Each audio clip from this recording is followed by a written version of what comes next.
Hi there. My name is Rebecca Tanucci, and I lead our charging infrastructure teams here at Tesla. In 2022, we provided 9 terawatt hours of charging across our various charging methods.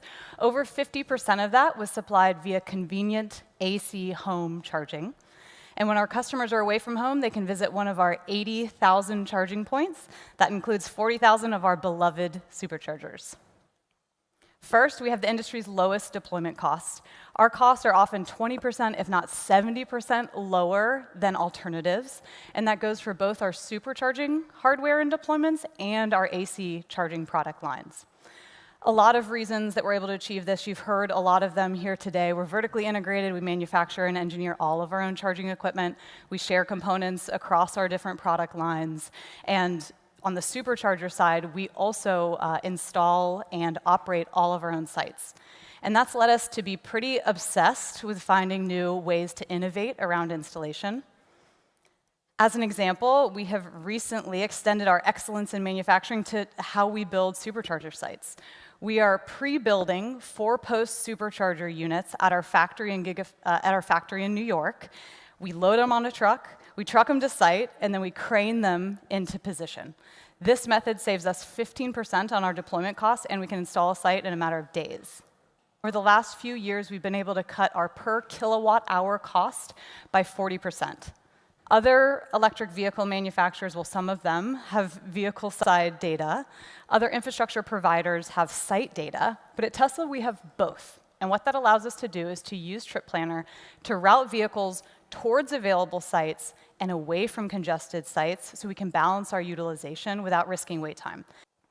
And the last thing we focused on to get here is quicker charge times. We're really proud of what we've been able to accomplish here. We've shaved off 30% of our charge time, average supercharging site time, visit time, over the last few years.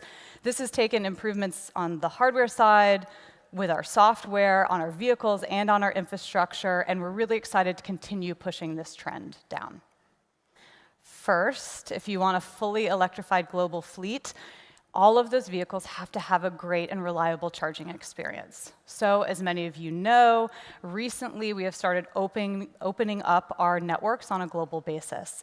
Over 50% of our superchargers in Europe are currently open to other electric vehicles. We've also opened up in Asia Pacific with our first sites in Australia. And just yesterday, we opened our first 10 supercharger sites here in North America and the US to other electric vehicles.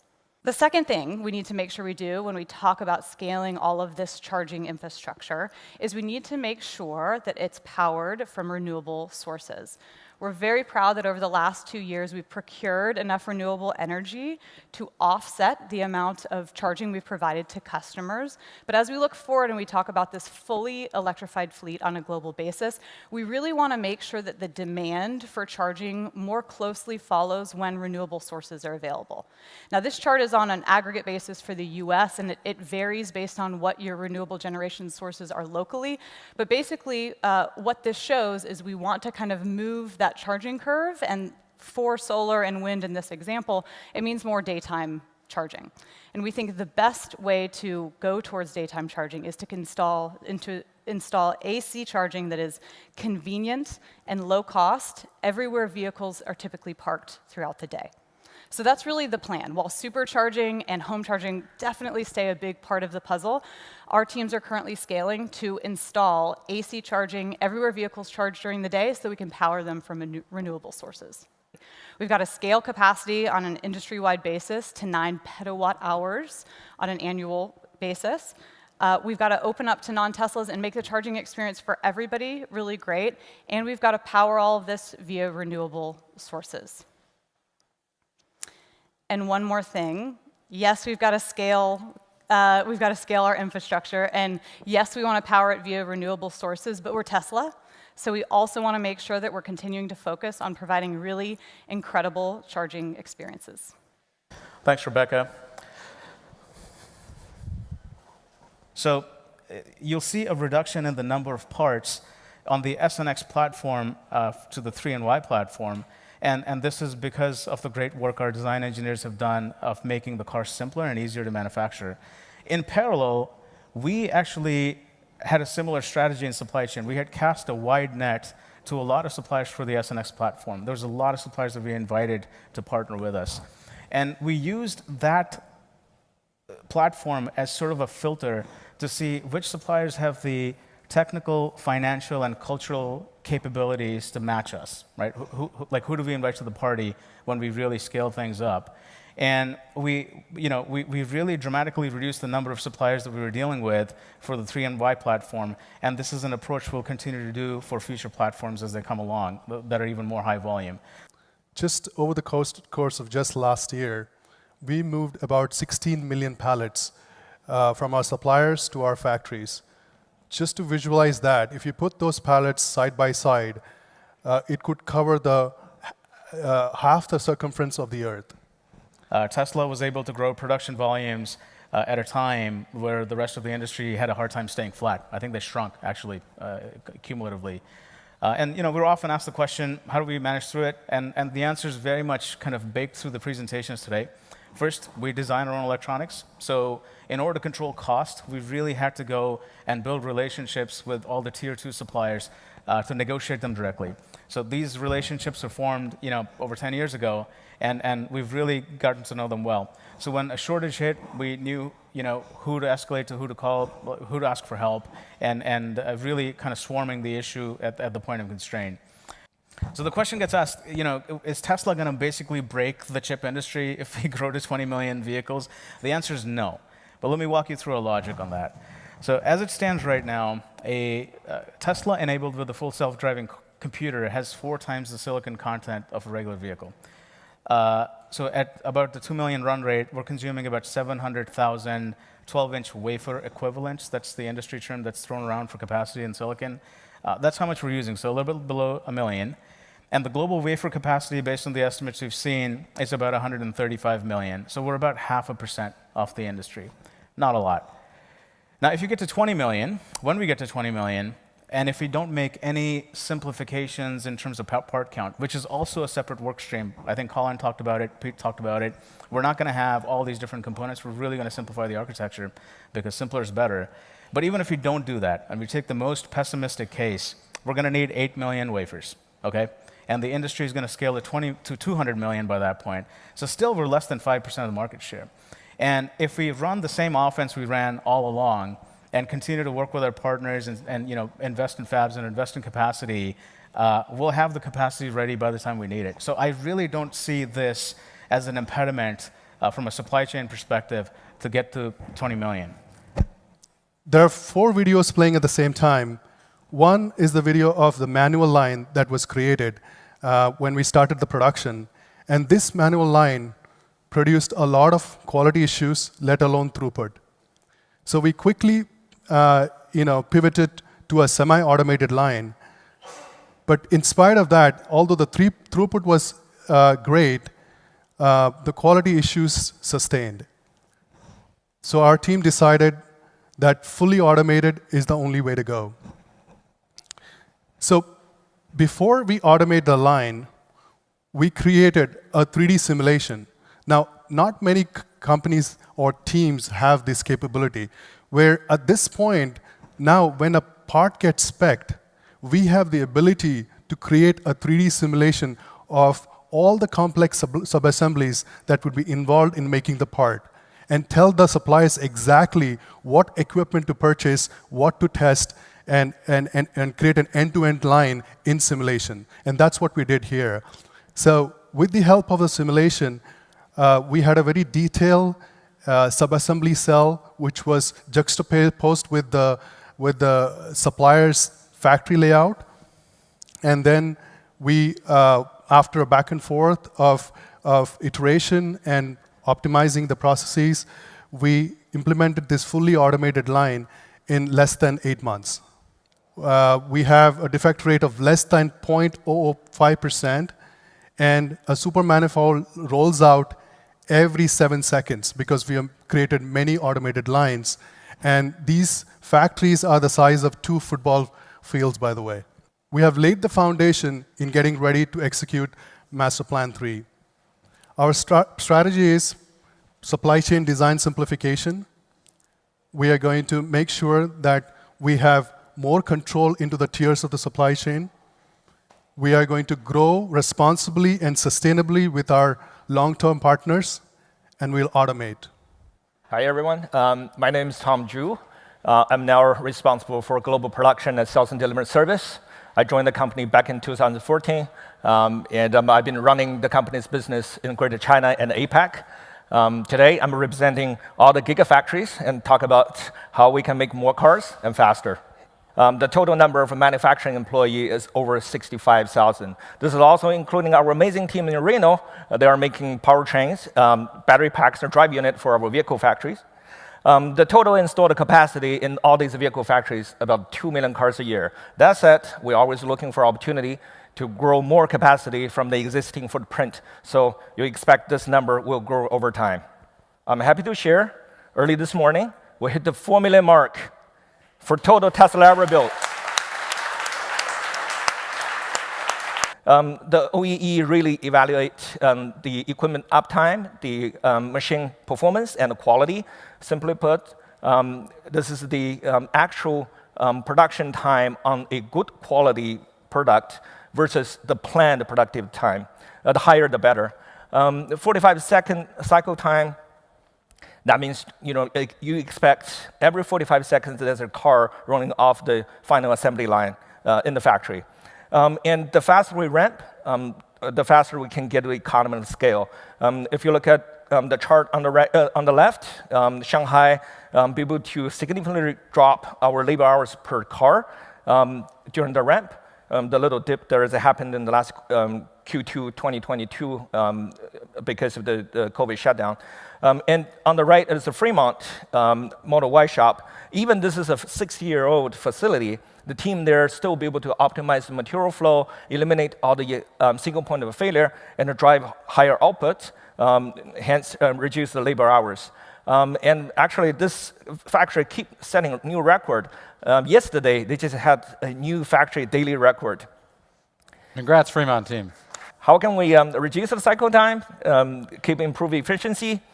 We follow the philosophy Elon shared about building rockets, which is questioning, basically find the right problem to solve, and we start with delete, simplify, then we try to accelerate, pressurize the line, and find if the solution actually work. And at last, we think about the automation. 4 factories, not enough. If we want to hit the 20 million car a year target, we're going to keep building new factories, new lines, and that will come up with a new product as well. And with all gigafactories now in one organization, we'll be able to replicate unified ideas across factories. Also, we will help the new factories that ramp faster and also produce a better quality at a lower cost. Now I'm going to hand over to Zhu to talk about cell manufacturing. So many of you in this room saw this on your tour today, but here is our dry electrode machine here in Texas, one of the lines we have installed here. Fully automated, no spoon, from powder and foil in to coated electrode out. From a peak productivity perspective, per tool perspective, this is over 20 times the productivity of the tools that we showed folks on the tour in Cato back in Battery Day. So we've made a lot of progress on one of the key parts of the cell manufacturing process. What you see here is the rendering of the 50 gigawatt hour a year Corpus Christi lithium refinery that we've already broken ground on here in Texas. The facility will start commissioning by the end of 2023, this year. This is a good example of something where we're basically talking about breaking ground and starting commissioning within 10 months, and with actual production within 12 months. That's the target, similar to what we did in Shanghai. Again, the result of collaboration and internal execution of construction in partnership with local communities. Hello, everyone. My name is Mike Snyder. I lead our Megapack organization. I've been with Tesla for almost 9 years. We're on our 6th generation of our industrial product, which is the Megapack XL that we're building out of Lathrop, California. We've deployed over 16 gigawatt hours of industrial and residential products across 50 countries. And really, Megapack is a market leader. It's best in class in efficiency, reliability, energy density, and easiest to install, lowest cost to install. And we call it XL because it is actually the largest, heaviest object that you can transfer around the roads of the world without having to shut them down and get crazy permits and things like this. So it is extra large, and there is not going to be an XXL. Let's just say it that way. Tesla is a leader in power electronics. We've deployed over 1.4 terawatts across energy storage and vehicle. And we deliver more power electronics than the solar and the wind industry combined on a per annum basis. What you're seeing here is a time lapse of the mega factory that was built in Lathrop. We took it from a JCPenney distribution center to a world-class manufacturing facility in less than 12 months, which is incredible. And really, the way that we did this is similar to what my colleagues have described. It's leveraging the vertical integration of Tesla. It's getting the vehicle manufacturing team in the same room as construction and engineering and making decisions quickly with all the stakeholders and decision makers. So Tesla Electric really unlocks the full value of distributed energy and storage products. So it enables our customers to become their own utility. The data on the page is from our South Australia virtual power plant, another Tesla Electric setup that we have. Over 2022, it's 5,000 customers that we have the data for. You can get a sense for what's happening. So just if they were being provided default utility service and you looked at the cost of serving them that electricity, on average, $140 a month. If they all had solar and Powerwall, but the solar and Powerwall wasn't interacting with the grid, wasn't participating in the energy market, the cost of serving that customer would go from $140 a month to $70 a month. If Tesla Electric is operating those assets in an intelligent way to benefit the grid, Tesla Electric being basically a software that we developed out of AutoBidder for the purposes of these distributed energy resources, we can actually pay the customers to bring their energy services to the grid. That's what happened in Australia last year. But we need to extend beyond that. Over 1 billion people live in markets with competitive retail electricity. And there's over $2 trillion in annual energy spend in these markets. This is a huge opportunity. And our intention is to bring this to market by market in the same way that we've approached Tesla Insurance, where we can bring value to our customers to reduce their total cost of ownership of our products. So actually what we're going to do next, and this is pretty exciting here in Texas, by this summer, we're going to offer a retail electricity plan to people who have our cars where they can have unlimited overnight home charging for $30 a month. This is part of reducing the total cost of ownership of our vehicles. And the reason why we can do this is because Texas has a ton of wind. And in Texas, the wind blows at night. So actually serving these customers with electricity at night for their cars is the best thing to do for everyone. In the near term, we see really strong demand for the Megapack product, over 100 gigawatt hours per year in 2023, and growing by over 100 gigawatt hours per year over the next few years. So the demand is there, and naturally, as we continue to focus on cost and speed and value, the things that we've mentioned, it's clear we need to build more capacity and we need to ramp it quickly. That was great. That was great. Thank you. So we are creating a lot of meaningful work through our jobs. We're a huge employer, and we're growing every day. We're at 129K. And more than half of our team works in vehicle manufacturing. And almost 60% of our team is based in the US. And we need to grow, and we need to hire the best people. Engineers want to work for Tesla. Look at number 1 and number 2, SpaceX and Tesla. In 2021, we got 3 million applicants. 3 million, that's incredible. Because we have a very simple process called Take Charge. And Take Charge is really employee engagement. And as Take Charges go up, as you can see in this graph, injuries go down. Tesla, our company, is solving both sides of the clean energy equation. We've got the clean generation, the clean storage. We also have zero emission transport.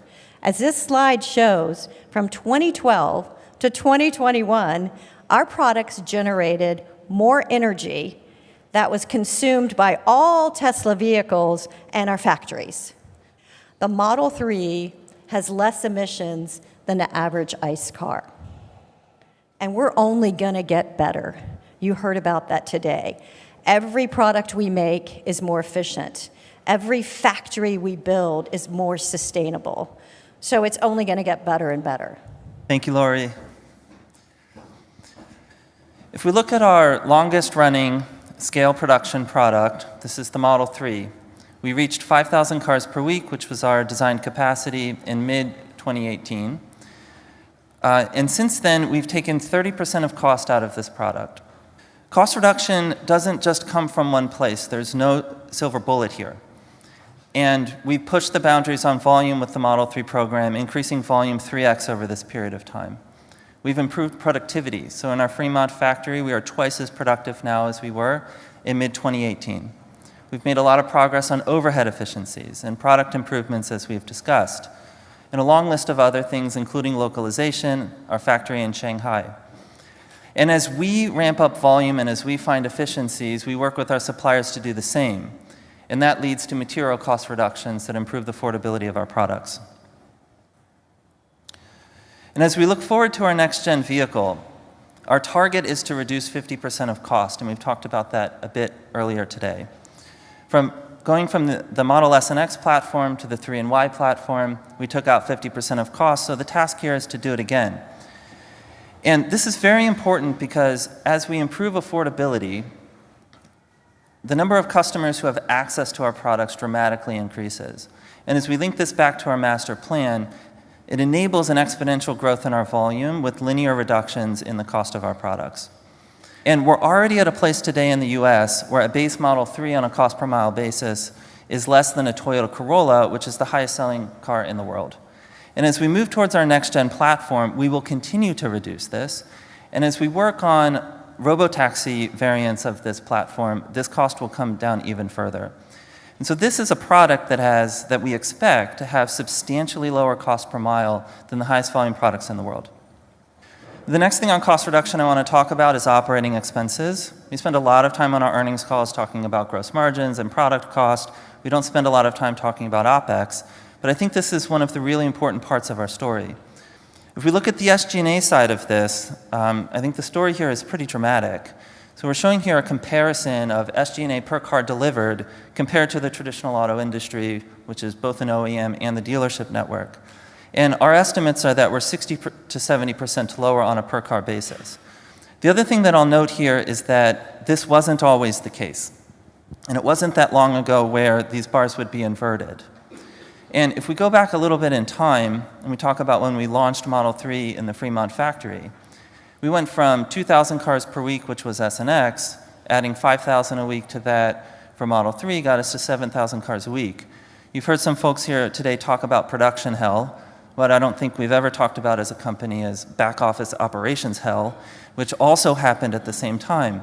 And so this began a process that we're still continuing to work on today, but it's something that we refer to as the Tesla operating system. So in the same way that we're vertically integrated into the software that manages our cars, we've also vertically integrated into the software that runs our company.